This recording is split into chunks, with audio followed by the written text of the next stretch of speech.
a Pax Americana é o período da história em que os Estados Unidos é a superpotência dominante do mundo. Um negócio interessante que a gente sempre estuda lá na Dália é o que leva um país aí para frente. E quando a gente estava ao longo da carreira fazendo esses estudos, aparecia essa anomalia. O que fazia dos Estados Unidos um lugar que é diferente e especial como ele é?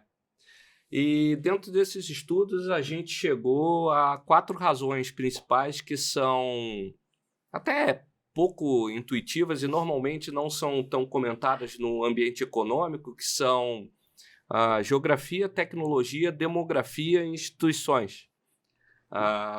Um resumo rápido é que, por exemplo, os Estados Unidos tem a melhor geografia do mundo. Uma das coisas que os Estados Unidos tem como vantagem geográfica é que ele é independente em comida e em energia. Então, quando acontece algum problema qualquer no mundo, por exemplo, uma guerra que nem a gente está tendo desde 2022 na Europa entre a Rússia e a Ucrânia, e o preço de petróleo e comida sobe, todo mundo sofre. Sim. Mas se o teu país é independente em comida e energia, ele sofre menos do que se você for um importador. A China, por exemplo, é o maior importador de comida e energia do mundo. Perfeito. A outra coisa que os Estados Unidos têm de vantagem é uma questão de demografia. Os Estados Unidos ele é um país incrivelmente jovem e ele tem imigração positiva. Esse é um negócio que é muito peculiar deles, porque muitas das pessoas mais brilhantes do mundo acabam optando por ir estudar e morar nos Estados Unidos. Um bom exemplo disso seria o Elon Musk. O Elon Musk é um camarada que fez um foguete que volta de marcha ré e um carro que dirige sozinho. Esse cara ele é sul-africano. Ninguém sabe, né? Quer dizer, ninguém sabe não, mas tem muita gente que não sabe que ele não é americano. Eu, há um pouco tempo atrás, falei, o Elon Musk americano não é, né? Ele é um imigrante, né? Assim, esse negócio vale pro Elon Musk, mas tem vários outros casos. O cara da Google, um deles é um russo. O Steve Jobs, ele é, se eu não me engano, ele é filho adotivo também de imigrantes. E tem vários outros exemplos dessa natureza. O pulo do gato é que quando um país consegue atrair as melhores cabeças do mundo para lá, essas pessoas, quando vão para lá, levam sua energia e iniciativa e ajudam esse país a ir para frente. Quando você compara, por exemplo, com a demografia da China, como reflexo da política do filho único ali de 1970, 1980, a China está passando pelo período de declínio demográfico mais rápido da história da humanidade nesse momento. A população economicamente ativa começou a encolher a partir de 2020. Dentro dos próximos 40, 50 anos, a população da China vai cair pela metade. Nossa senhora, isso é muito louco. Eu lembro que o Elon Musk, em um comentário que ele fez, perguntaram para ele, foi o Elon Musk, eu tenho quase certeza que foi o Elon Musk, que fala, qual que você vê, qual que é o maior risco, ou um dos maiores riscos da humanidade? Ele fala, a redução da humanidade, a redução das pessoas. E ninguém falou assim, mas que coisa maluca, ninguém nunca pensou nisso, daí agora você tá falando da China. Todo mundo sabe que a China tem muita gente. E redução na China? Vai cair significativamente. Já tiveram outros episódios de outras regiões, países que tiveram a população encolhendo, mas nenhuma vai encolher na velocidade e na proporção absoluta que a China vai encolher nos próximos 30, 40 anos. Tem outros problemas que também é reflexo da política do filho único, é que na China tem algumas cidades que têm 18% mais homem do que mulher. Pensa na vida ruim, né? Então, a demografia é um negócio que é muito interessante porque demografia é destino, né? Você já consegue saber o que vai acontecer com a demografia das principais regiões do mundo pelos próximos 40, 50 anos. O outro pilar dos Estados Unidos acaba sendo a parte de instituições. E esse é um negócio que ele é particularmente relevante porque os Estados Unidos talvez seja a democracia mais bem consolidada do mundo. Muitas das coisas que afetam as instituições ocidentais vieram dos Estados Unidos. Uma delas é que a figura do presidente aparece pela primeira vez na Constituição americana. A figura da independência dos poderes também é dessa natureza também. Por que isso é relevante? Porque democracias elas acabam promovendo uma troca de ideias e uma mais livre que acaba gerando uma destruição criativa que o melhor argumento no médio prazo acaba prevalecendo. Quando você compara com autocracias como a China, esse negócio ele às vezes pode parecer um pouco mais eficiente, porque se um pequeno grupo de pessoas acaba tomando as decisões, essas decisões muitas vezes parecem ser mais rápidas e eficientes. Qual que é o pulo do gato? O pulo do gato é que se tiver uma decisão errada, como por exemplo a política do filho único, às vezes demora muito tempo para corrigir essa decisão. Então o fato de você ter instituições, em particular a principal delas sendo uma democracia bem consolidada, acaba sendo outra vantagem que os Estados Unidos têm estruturalmente em relação às outras regiões. Perfeito. E a quarta vantagem é a questão tecnológica.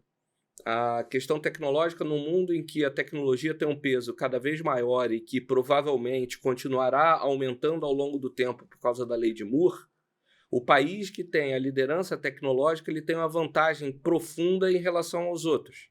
Ao longo da história, por mais que às vezes você tivesse uma geografia melhor, às vezes você tinha instituições melhores, às vezes você tinha uma demografia boa, se o teu competidor tivesse um salto tecnológico que você não teve, ele podia, durante um período razoável de tempo, ser mais eficiente do que você.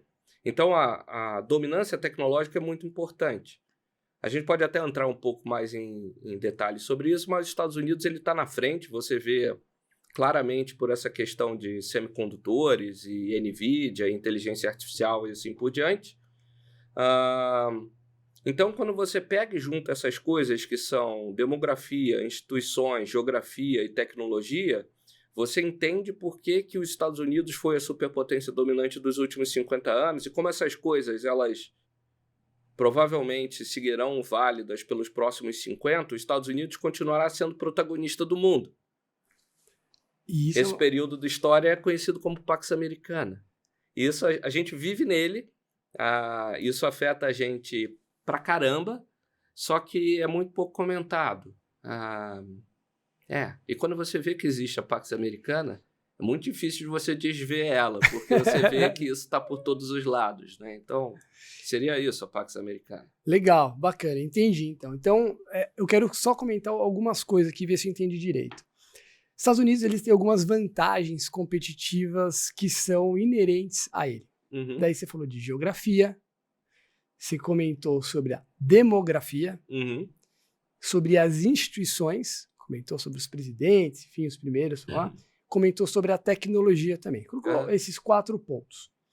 Onde entra, por exemplo, a grande vantagem que os Estados Unidos passou a ter lá em 44, pós-Segunda Guerra, com uma coisinha verde chamada dólar, onde ele conseguia ter a moeda do mundo para poder fazer transações, isso foi definido entre todo mundo, e a partir de 71, o presidente Nixon falou, quer saber?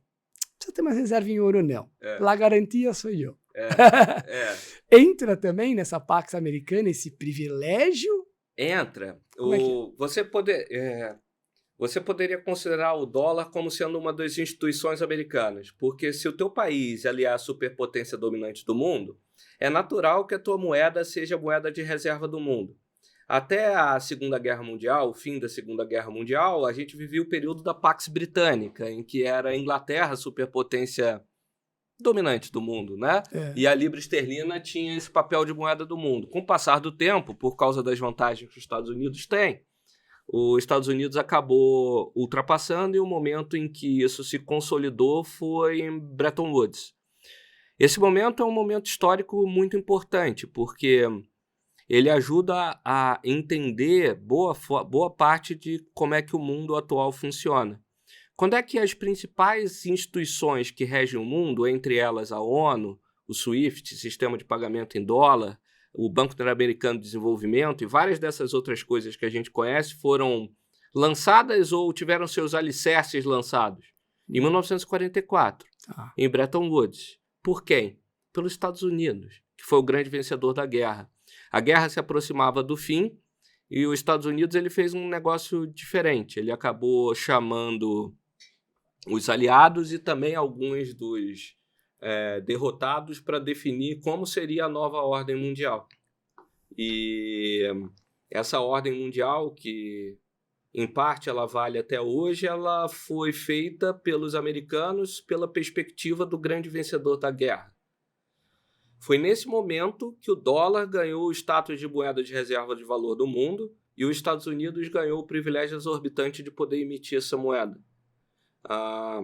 Esse negócio ele é muito poderoso, porque ele confere aos Estados Unidos uma série de vantagens também.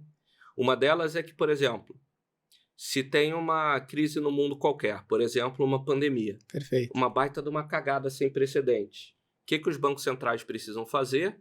Imprimir dinheiro. Só que se a moeda de reserva de valor do mundo é o dólar, a moeda que mais tem demanda é o dólar americano. Perfeito. E os Estados Unidos acabam imprimindo moeda por causa disso. Só que quando ele imprime a moeda, primeiro o dólar passa por dentro da economia americana. E isso daí acaba conferindo a eles uma vantagem. O nome disso é um efeito econômico que se chama Cantillon Effect, de que o total de dinheiro na economia ele não mudou, mas dependendo da proximidade que a pessoa que está recebendo o dinheiro tem em relação ao emissor, ela tem uma vantagem comparativa em relação aos outros. Então, se o cara que está imprimindo dinheiro aos Estados Unidos e passa primeiro por dentro da economia americana, esse negócio acaba conferindo ao longo das cagadas mundiais uma velocidade de recuperação assim, não torna eles isentos aos problemas, mas acaba conferindo uma vantagem comparativa, uma velocidade de recuperação um pouco mais rápida do que dos outros países. Então, acho que a palavra que você usou bem agora foi a velocidade, né? Ou seja, como eles emitem o dólar, e esse dólar vai transacionar primeiro dentro da economia americana, essa velocidade para eles se recuperarem é mais... E foi o que a gente viu na pandemia, né? A gente viu muito aquele V, caiu, subiu rápido nos Estados Unidos. Tá, tem um pouco disso também, né? Tem. É um negócio... Porque a gente vive num mundo que tem notícia para todo lado o tempo todo. Mas eu me lembro bem daquela época porque a gente já tinha os nossos estudos de Pax Americana e parte da narrativa do mercado era de que, olha, os Estados Unidos está imprimindo 20% de todo o dólar impresso na história da economia americana só no ano de 2020. Por causa disso, o dólar vai perder status de moeda de reserva de valor do mundo e o dólar vai ficar fraco. Quando você pega e olha 5 anos para frente, compara o dólar contra o euro, compara o dólar contra o renminbi, compara o dólar contra o real, você vê que esse tipo de previsão ela não aconteceu. Contra os outros países que também emitem moeda fiat currency, o dólar de lá para cá, na melhor das hipóteses, ele ficou de lado, né, nesse período. Então, parte disso é por causa das vantagens comparativas que os Estados Unidos têm e do Cantillon Effect, na nossa opinião.